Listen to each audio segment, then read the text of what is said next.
படா அம்மா. அந்த சின்ன கிராமத்தின் பெரிய மனுஷி தான் படா அம்மா. கிராமத்து மிராசுதாரனின் பெரிய மருமகள் அவள். திருமணமாகி பல ஆண்டுகள் ஆகியும் குழந்தைகள் இல்லை. அவளுடைய குழந்தனாரின் பிள்ளைகள் அவளிடம் மிக அன்பாக இருப்பார்கள். அவர்கள் மும்பையில் இருந்தாலும் பள்ளி விடுமுறைக்கு அந்த கிராமத்துக்கு வந்து தங்களுடைய பெரியம்மாகிய படா அம்மாவுடன் காலத்தை போக்குவது ரொம்ப பிடிக்கும். இப்படி இந்த பிள்ளைகள் படா அம்மா என்று கூப்பிட அந்த கிராமம் முழுவதுக்கும் அவள் படா அம்மாள் ஆகிவிட்டாள். பள்ளிக்கு செல்லும் மழலை முதல் பல் விழுந்த முதியவர் வரை எல்லோருக்கும் அவள் படா அம்மாதான். உண்மையில் படா அம்மாவின் பெயர் சுந்தரி அம்மாள். எல்லோரும் படா அம்மா என்று அழைத்ததில் அம்மா அப்பா வைத்த சுந்தரி என்ற பெயர் காணாமலே போய்விட்டது.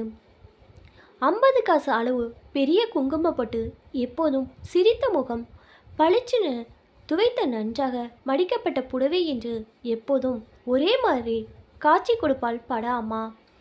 முகம் வதங்கியோ வாடியோ அவளை ஒரு நாளும் பார்க்க முடியாது.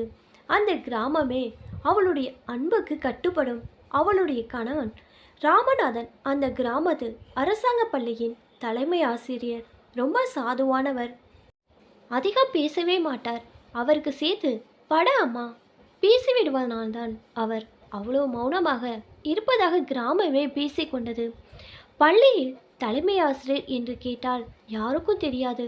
படா அம்மாவின் புருஷன் என்று கேட்டால்தான் தெரியும். அந்த கிராமத்தின் எல்லா நல்லது கெட்டதுக்கும் முதலில் நிற்பது படா அம்மாதான்.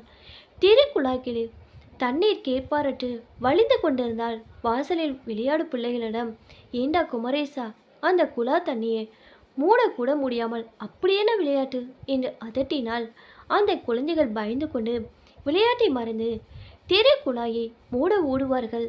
அப்படி எல்லோரும் மனதிலும் மரியாதை கலந்த பயத்தை ஏற்படுத்திய படா அம்மாவுக்கு குழந்தை இல்லாமல் செய்த கடவுளை கிராமமே திட்டியது.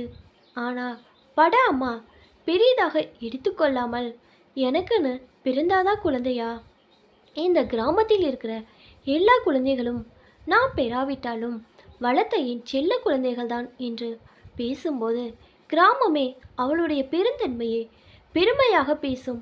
அதோடு படா அம்மா மற்றொன்று சொல்வாள், எல்லா மனிதர்களிடமும் ஏதாவது ஒரு குறை இருக்கணும், அப்பதான் நாம் கடவுளை மறக்காம இருப்போம். எந்த குறையுமே நம்ம கிட்ட இல்லைனா நாம் கடவுளையே மறந்து விடுவோமா என்று கடவுளுக்கு பயம். அதனால்தான் ஒவ்வொரு மனிதனிடம் ஒரு குறியை வச்சு படைக்கிறான் என்று பேசும்போது அவளை பார்க்க ரொம்ப பாவமாக இருக்கும். படா அம்மாவின் கணவர் ராமநாதன் பள்ளியிலிருந்து ஓய்வு பெற்றார். அப்போதும் அவர் ரொம்ப அமைதியாக இருந்தார். வீட்டிலே இருக்க ராமநாதனுக்கு அழுத்து போனாலும் படா அம்மா என்று அழைக்கப்படும் தன் மனைவி கிராமத்தில் வெளியே சென்று வரும்போது அன்று தனக்கு நடந்த அனுபவங்களை பகிர்ந்து கொள்வதை கேட்டு தனக்குத்தானே சிரித்து கொள்வார். திடீரென அவருடைய மூளையில் ஏதோ பாதிப்பு ஏற்பட நன்றாக இருந்த மனிதர் மாறிப்போனார். கண்கள் விழித்து கொண்டு இருந்தாலும் அவருடைய மூளை இயங்குவது நின்று போனது. விழித்து பார்த்தபடியே இருப்பார். யாராவது ஏதாவது வேலை சொன்னால் மட்டும் செய்வார். மனைவி எழுந்து குளிக்க போங்கள் என்று சொன்னால் அதை அப்படியே செய்வார். கிராமத்து மக்கள் அனைவரும் படா அம்மாவின் கணவரை பார்த்து ரொம்ப பரிதாபப்பட்டனர்.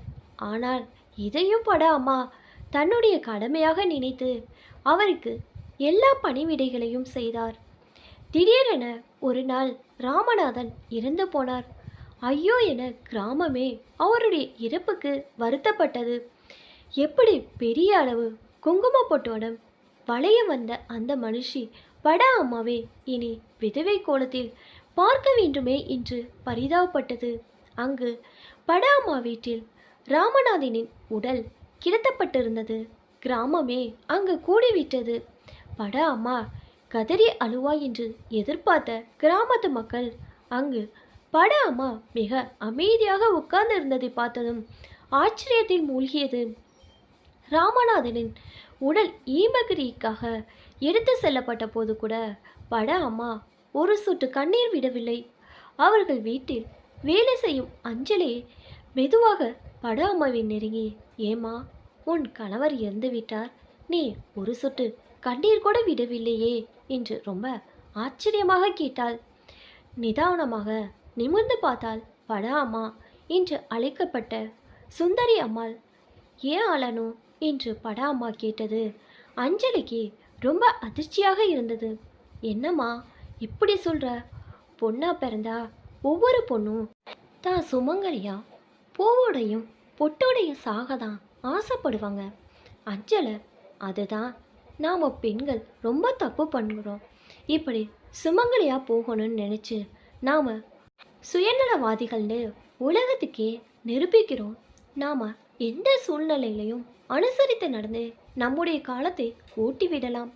ஆனால் ஆண்களால் அப்படி முடியாது. அதுவும் ஏன் புருஷன் கடைசி காலத்தில் எப்படி இருந்தான்னு உங்கள் எல்லோருக்கும் தெரியும். இப்படிப்பட்ட புருஷனை தவிக்க விட்டு அந்த மாதிரி சுமங்கலியாக தான் நான் இறந்து போனால் என்னுடைய ஆன்மா சாந்தி அடையவே அடையாது. எனக்கு இப்போ ரொம்ப திருப்தியாக இருக்கு. அவர் உயிர் இருந்தவரை நான் அவருக்கு என்னுடைய சேவையை செய்து விட்டேன். இனி என் உயிர் போனாலும் கவலை இல்லை. நான் கோவிலுக்கு செல்லும் போதெல்லாம், கடவுளே, எனக்கு நல்ல ஆயுளை கொடு. என் கணவர் உயிருடன் இருக்கும் வரை நான் அவருக்கு சேவை செய்ய வேண்டும். அப்போதுதான் எனக்கு நிம்மதி என்று வேண்டுவேன். கடவுள் என் வேண்டுதலை நிறைவேற்றிவிட்டார்.